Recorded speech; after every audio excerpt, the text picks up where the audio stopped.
I like that plant on your background, but it reminds me of my favorite Ellen DeGeneres show clip where she calls Gladys. Have you seen that? No. She calls Gladys on the phone, and she has a plant behind her, and Gladys wrote her and wanted to change it, and it becomes this friendship, and it's really cool. Anyway, it's funny. I'll send it to you. Very cute. Hi, everyone. Thanks for joining this afternoon. We're excited to see everyone here. My name is Chris Beeman, and I'm here as a guest facilitator, and we were talking about a new title, Chief Interrogator, or something of Sarah. We're excited to have these Membership IQ Lives, and today we have a special conversation with Sarah on her newest project. So we're going to dive right into that. Sarah, are you ready? I am ready. Let's do it. Awesome. So for starters, Sarah, can you tell us a little bit about what inspired this project and what it means to you? Oh, yes. Okay, so yes, we're talking about my new book, MemberShift. It is coming out in September. So incredibly exciting because the reason I wrote the book is because I've worked with associations for a long, long time. We'll just say a long time. We won't say how many years. And when I started out working at an association as a young professional, at that time, associations were talking about changes happening. We've got a new generation coming in. They're not as likely to join. What is happening? We're very concerned about the future. And that, again, was a while ago. And as I've worked with associations ever since then, those conversations have merely sustained and in many cases accelerated. So I wanted to write a book that says, basically understands and explains why we're seeing decline and how to reverse the decline. And when you think about it, there aren't nearly enough conversations or research projects happening to identify why decline is happening, why decline has become the norm. So that's something else. It's kind of a little secret. Like we know it's there, but we don't really talk about it. Research continues to show and has shown for quite some time, especially in the last decade, but even before then, that membership decline has been inching up. And now we have the majority of associations seeing flat or declining membership. So let's find out why that's happening. And that's why I wrote the book. Yeah, absolutely. And so there's no shortage of stress around that conversation, even if there's not a lot of research being done around it. So in your emails to us, you teased us on these 3 discoveries that you've made since the end of membership in 2011. What do these 3 discoveries mean for us as association leaders? Okay, so absolutely. Since the end of membership as we know it, which again kind of said, woohoo, change is happening. We got to do something different. And that book now is 11, 12 years old. So this book is still saying, woohoo, change is happening. But to prepare for the launch of the book, did some research globally and learned a few key things, which I think is so critical. A lot of times associations say we're in this alone. No one else is experiencing. Oh my gosh, yes, they are. It is a trend. Those 3 key trends that we're seeing that's really concerning is that number one, it doesn't matter what association type, what size, what geography, associations globally are reporting increased membership decline. So it's a global trend. And number 2, the majority of associations do not recognize membership as a strategic or operational priority. So we say we're membership organizations, but we're not really acting like membership-driven organizations.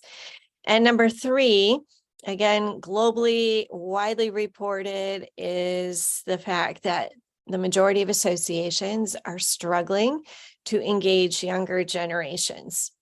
So when we take a step back and we look at those trends, That speaks to the depth and breadth of the situation. So if associations globally, for the majority of them, are seeing flat and declining membership, that says that we're not on the right path. We need to create a shift, hence the name of the book, MemberShift. We need to think differently about membership. We need to reassess and really pay attention to why aren't the processes and practices of today or yesterday still working now, because it's interwoven. If we're not putting membership first, if it's not a strategic and operational priority, and we're struggling to engage younger generations, those are red flags that indicate that associations are, number one, on the wrong path, and number two, change is needed, and number three, the future is looking increasingly uncertain. And that's why we hear from associations often, not only are they seeing membership decline, they're experiencing revenue decline, they're scrambling to figure out value proposition, they're struggling with workforce turnover on their staff.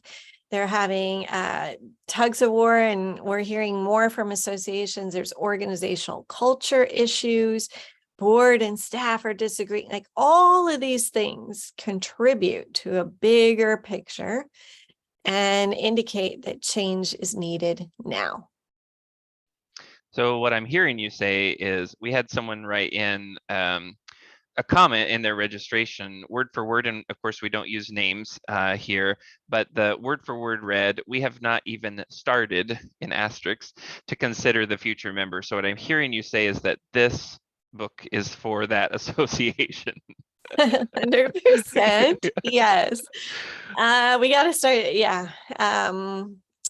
It's absolutely critical. I mean, just think about just in the last few years, we've had COVID, war, we've had increased awareness of social iniquities. We have had ChatGPT. I mean, change is not slowing down. It's merely accelerating.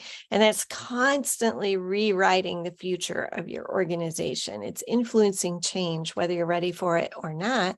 It's much better to be ready for it and be ready to engage that next generation.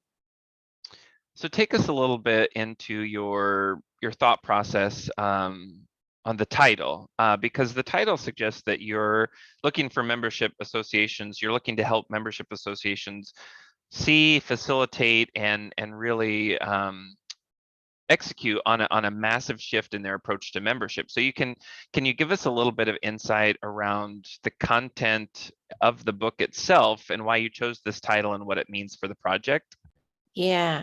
So the title indicates a couple of key things. It indicates how membership, the concept of belonging, how that has actually shifted. And there's definitely social changes, demographic shifts, globalization. There's many factors that have actually kind of redefined what members want from their membership experiences.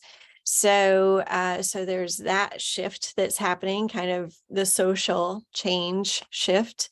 And then there's the shift in terms of, we need to approach things differently because this is not working. We are not on the right path. We're not relevant. And all of these challenges that we tend to hear from associations year in, year out, day in, day out, I'm sure you've heard them, Chris, as well, but people saying, we can't engage younger generations. We don't feel like we're relevant anymore. We're struggling to engage staff. We've had tremendous turnover. Again, all of those things indicate that we have to think differently about how we are engaging members, how we are operating as membership organizations, and make membership a strategic priority. So it's shifting also, and the book's going to challenge you maybe make you a little uncomfortable, but it's going to challenge you to think about things way differently, like way differently. So I will just give an example because this is a little sneak peek, right? So an example being thinking about where does membership fall when you think about your organizational structure. Where does the membership department or membership VP or membership whoever fall on that structure? Are they at the top or are they at the bottom? So that's one example of a shift that I'm looking at how we're even doing business, how we're organized, what are our operational structures like, and how are decisions being made when it comes to membership, because my research shows that membership is all too often kind of one little department in the corner office, way tucked in the back room. And there are even associations we come across that have no one on their staff with this title of membership. So we would not have that same situation if we walked into a financial organization or a healthcare organization. I mean, can you imagine going to a hospital or going to the doctor and being like, who's the medical expert here? And everyone looked around and said, yeah, we don't have any of those here. But it happens all the time in membership. We don't prioritize it. We don't train for it. We don't train board and staff to think about it. It just is something that we're all supposed to kind of know how to do, just innately. And that's something that needs to change. Yeah, and to that point, I just reflecting your podcast this week that came out this week around the 80% principle. I mean, as someone who's working in an association, I am questioning now myself every day, is 80% of my day focused on the member? And we won't talk about whether or not that's true presently, but it is something that, I definitely, it struck me and I've been reflecting on quite a bit. Yeah. There's a fine line between membership association work and nonprofit work. So, nonprofits are organized to serve communities of people, and there's many moving parts, and there's a lot of outreach and all that. Well, membership organizations, yes, can be officially organized as a nonprofit, but just go along with me for a second. When we think about membership organizations, they're not businesses. Yet associations often borrow best practices from businesses. They're not really nonprofits. They're not necessarily fundraising, serving a huge audience. Membership is about community. It's about people who pay to be part of that community. And if we're not prioritizing that community and people who are paying to be part of it, and we're concerned about serving a greater industry or community or a greater audience, that can really backfire if our members feel that they are not the priority. So again, some of those processes and practices we really need to rethink. And unfortunately, during pandemic, and since then, I've heard a lot of associations say, you know what, we're just opening the doors. We're just making it accessible to everyone. And we're really going to focus on events. And we're really going to focus on just being available and accessible to as many people as possible. But you know what? It's going to backfire in a big, big way, because members are going to get frustrated. They're going to disengage. And we have to be very, very careful about putting members in the backseat. Absolutely. So, Sarah, how are you hoping people use this book? I mean, I know we're in 2023, people aren't maybe as reading as much, but they're also doing some creative things with books. And in the book intro, you actually talk about a couple of ways that people can use this book for their teams and organizations. Give us a little insight into what we can expect with that. Yeah. So I really, really hope that people read this book as teams, and there's a very specific reason for that. Again, in my work with organizations, I've often heard, even when I came out with the book, The End of Membership as We Know It, that one or two people read the book, got excited about, ooh, we're gonna do the exercises, take advantage of the tools in the book. And these one or two people then go to the board or go to the greater staff and they say, hey, we learned this great stuff. We need to create change. And then they encounter the wall of no. And the wall of no is very persuasive. The wall of no says, no, we're not interested in investing in that. We're not interested in trying something new. We're going to do more of the same, or we're going to try this instead. And no change happens. And again, I'm making the case in this book. I'm making this case, and yes, it's a little bit scary. You might not want to read it before bed, but I'm making the case that radical change is needed. It is required if associations want to prosper in this new economy. And if they want to be serious about reversing the decline. If you're comfortable with the decline, don't read the book.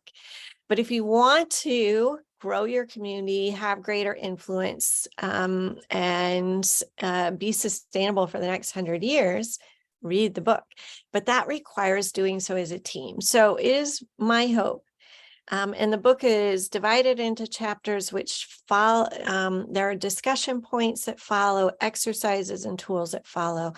And it's meant to kind of be a strategic guide. So as a team, being able to sit down, read the chapter independently, then come together and go through the discussion questions and literally map out your future, so that when you are doing this as a team, so that when you get to the end of the book, you have a very robust membership strategy, which is very key to taking your organization into the future. So we're all obviously excited to have this in our hands now. When and where are people going to be able to get it? And what formats is it going to be offered in? Sure. So pre-sales happen this next week. So as a result of being signed up for today's webinar, you're going to be on the list to get a reminder. We'll send you a reminder and let you know pre-sales are now open. It's happening this next week. And then the actual book will hit the market September 14th. So mark your calendar, very important day. And the book is going to be available in Kindle format, ebook format, as well as print version. And we will have paperback as well as hardback. Awesome.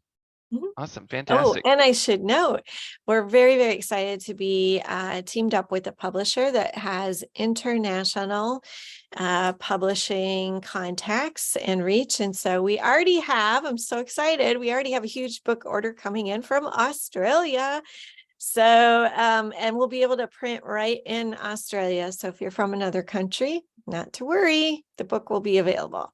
Awesome. That's fantastic. Mm-hmm. Sarah, we've had a couple questions come in that they're in the Q&A, so I don't know if you'll be able to see them. Are you comfortable if I read them on air? Go for it. All right. We didn't really talk through this, folks on the call, so we're winging it. Yeah, no, but I love it. So hi, Sarah, would be interested to hear your thoughts on how to balance or reconcile the tension between members wanting what we've historically provided to them as services, etc., and the need for the organization to modernize and shift in a new direction to, in quotes, keep up with the times. All right, so do your research. Survey members, ask people what they want. And it is a balance. It cannot be one way and not another. There's got to be, if you have programs and events and products that people love, love, love, love, love, and have loved for years, by all means, keep doing it. But if you have programs that you've been doing for a long time and interest is waning, that is an opportunity to reassess and ask yourself, does this need a revamp or does it need to be trashed? Do we need to, breathe new life into it, or are we done with it? Is that phase over? And it's being comfortable with saying, that was a great era we had. That was a great run we had. But now we're going to focus on something else and being really comfortable with innovation and trying new things. However, I really would caution, don't just throw things out there and don't throw things away either. Do the research, talk to the members, survey them, ask them, what do you want us to provide to make this the best membership experience possible? That's a great point, because sometimes I think there's the temptation to follow the line of thinking that, well, we've done it for 50 years, so clearly it's outdated, when in all actuality, it may be the greatest thing you do, and you just, yeah, absolutely. I just have to read Barbara's comment here too. I love it. Be sure you're hearing from those who will be members in years to come and not hearing from the old farts who are afraid of change. That just gave me a little bit of giggle there. Hans Yes. wrote in and asked in the chat, actually, hi, Sarah, will the book give us some guidance in engaging the young professionals? And will you be coming to Europe to promote the book? Ooh, Hans, let's talk. I'd love to come to Europe to promote the book. I will be going to Australia. I'd love to pop on over to Europe too. Yes, it will talk about younger generations, young professionals. That is, if for those of you who are familiar with my work, that's always a theme that I am starting to delve into, and this book is not an exception. We'll definitely talk about, the book talks about trends. It talks about some of the again, some of those shifts that in society and that shaping younger generations and what they want from their membership, and how your association can stay relevant and sustainable. So yes, absolutely. And beyond the book, this is sort of a two-parter. We had about 25% of the registrants for today indicate they will be at the ASAE annual meeting. So thinking toward that next week. But especially for those 75% who won't be there, beyond the book, what are ways you'll be sharing your research and findings with association leaders in other formats, in other ways? Yeah, so stay tuned there. I will be giving a webinar through the SAE program, which is throughout the United States through Seminar Web. That will be coming up. There will be a workshop through Virginia Society of Association Executives in October, as well as we're in conversations with some other organizations to do some regional events. So watch for those to pop up. And I will be talking about the book on my podcast, The Membership IQ. And what am I missing, Chris? All the things. It will be available, yes. And I will be guest interviewee on some podcasts and in some media coming up. So I encourage you to tune in to our website, to our newsletter. More information on the book, articles, all types of things will be coming out.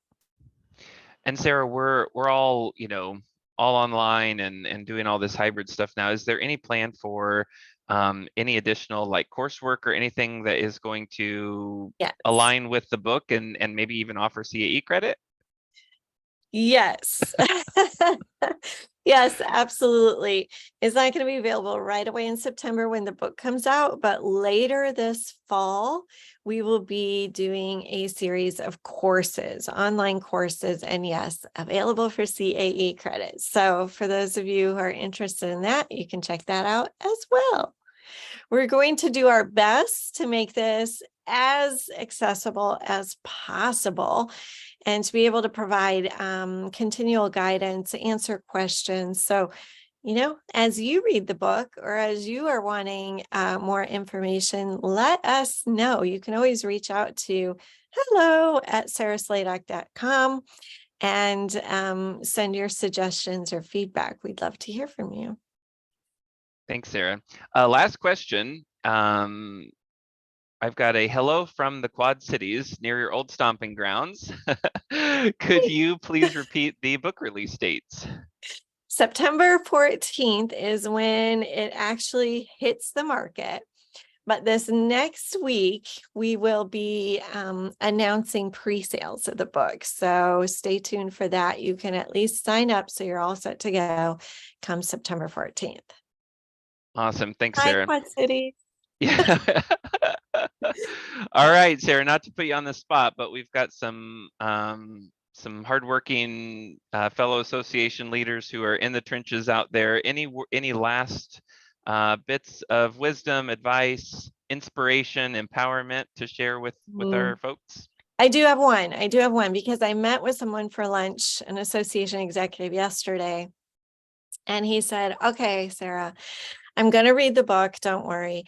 But if you had to boil it down to one thing, everyone wants that little cheat sheet, right? So my one thing is, well, I'm going to make them two things. Be member-centric. So put your members first. Have lots of conversations, as I just mentioned. Ask the members, dialogue with the members. Members should come first in all of the decision-making efforts. And the second thing I would say is prepare yourself and start thinking about ways to incorporate cognitive diversity in your organizations. That is something I talk about in detail in the book. But the concept of cognitive diversity, meaning that means people coming with new ideas from different backgrounds, skill sets, and ages and experience levels. And by having a very age diverse leadership team or board of directors or committees or councils, you are able to stay very, very relevant. You're able to represent the interests of everyone in your community. And everyone in your community is building those relationships. They're learning and teaching from one another because you're bringing the very seasoned executives together to work alongside and lead in cooperation with young executives. And that's good stuff. That's secret sauce. So there you go. That's awesome and so important, Sarah. Thank you so much. And thank you for your time today. Thank you, everyone, for joining. I hope you have a wonderful afternoon, and we'll see you next time. Bye, everyone. Thank you.